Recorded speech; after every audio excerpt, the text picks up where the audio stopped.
রিকর্ডের grip spray. এটা সম্পর্কে তোমাদের প্রচুর কোয়ারিজ এবং ডিএম আমার কাছে এসেছে।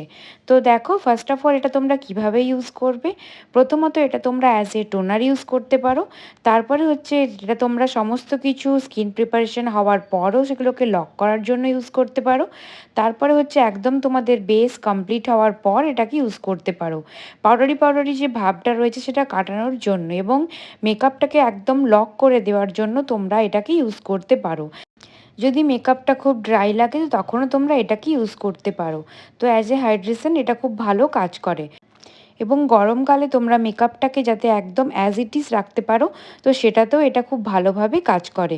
তো আশা করি তোমাদের সমস্ত কিছু কোয়ারিজগুলো আমি বলতে পেরেছি বা তোমাদেরকে জানাতে পেরেছি। এইভাবে তোমরা গরমে কিভাবে মেকআপ করবে এবং কিভাবে মেকআপকে অনেকক্ষণ লং লাস্টিং করবে আরও ডিটেলসে জানার জন্য তোমরা আমার ক্লাসে জয়েন করতে পারো। কোর্স ওরিয়েন্টেড সমস্ত কিছু বিস্তারিত বিবরণ ডেসক্রিপশন বক্সে দেওয়া রয়েছে। আরও বিস্তারিত জানার জন্য আমাকে কল করতে পারো।